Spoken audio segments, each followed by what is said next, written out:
بسم اللہ الرحمن الرحیم۔ ابتدا ہے رب جلیل کے بابرکت نام سے جو دلوں کے بھید خوب جانتا ہے۔ السلام علیکم سامعین، آپ سب کو شاہین اسپیکس میں خوش آمدید۔ آج میں آپ کو ایک نہایت دلچسپ اور نصیحت آمیز واقعہ سنانے جا رہی ہوں جو کہ حضرت عیسیٰ علیہ السلام اور ان کے ایک شاگرد سے متعلق ہے۔ تو واقعہ کچھ یوں ہے کہ حضرت عیسیٰ علیہ السلام اپنے ایک شاگرد کو ساتھ لے کر کسی سفر پر نکلے۔ راستے میں ایک جگہ رکے اور شاگرد سے پوچھا کہ تمہاری جیب میں کچھ ہے؟ اس نے کہا کہ میرے پاس 2 درہم ہے۔ حضرت عیسیٰ علیہ السلام نے اپنی جیب سے 1 درہم نکال کر اسے دیا اور فرمایا کہ یہ 3 درہم ہو جائیں گے، قریب ہی آبادی ہے، تم وہاں سے 3 درہم کی روٹیاں لے آؤ۔ وہ گیا اور 3 روٹیاں لیں۔ راستے میں سوچنے لگا کہ حضرت عیسیٰ علیہ السلام نے تو 1 درہم دیا تھا اور 2 درہم میرے تھے، جبکہ روٹیاں 3 ہیں۔ ان میں سے آدھی روٹیاں حضرت عیسیٰ علیہ السلام کھائیں گے اور آدھی روٹیاں مجھے ملیں گی، لہٰذا بہتر ہے کہ میں 1 روٹی پہلے ہی کھا لوں۔ چنانچہ اس نے راستے میں 1 روٹی کھا لی اور 2 روٹیاں لے کر حضرت عیسیٰ علیہ السلام کے پاس پہنچا۔ آپ علیہ السلام نے 1 روٹی کھا لی اور اس سے پوچھا کہ 3 درہم کی کتنی روٹیاں ملی تھیں؟ اس نے کہا 2 روٹیاں، ایک میں نے کھا لی اور ایک آپ نے کھا لی۔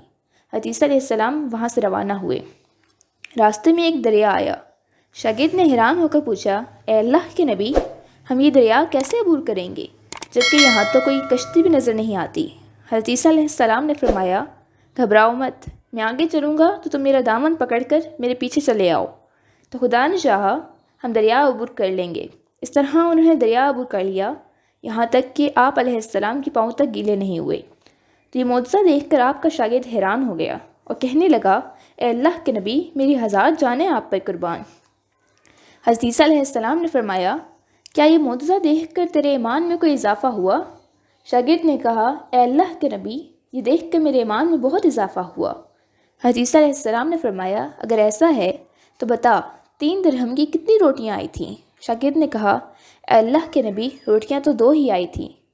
حضرت عیسیٰ علیہ السلام خاموش رہے اور سفر جاری رکھا۔ راستے میں ایک ہرنوں کا گول گزر رہا تھا۔ آپ علیہ السلام نے ایک ہرن کو پکڑ کر اسے ذبح کیا اور اس کا گوشت پکا کر خود بھی کھایا اور شاگرد کو بھی کھلایا۔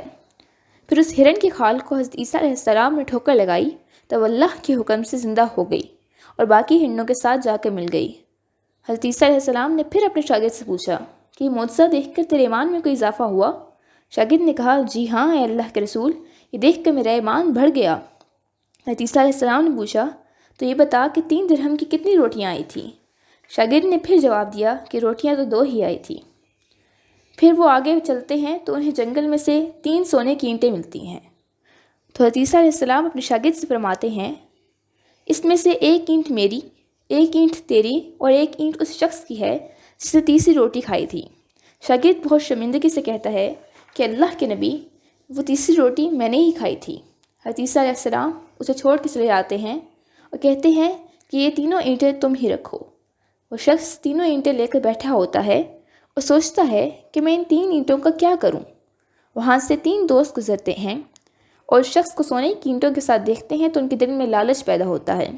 وہ اس شخص کو قتل کر دیتے ہیں اور کہتے ہیں کہ واہ کیا بات ہے، یہ اینٹیں بھی 3 ہیں اور ہم بھی 3، کیوں نہ ایک ایک اینٹ تینوں لے لیں۔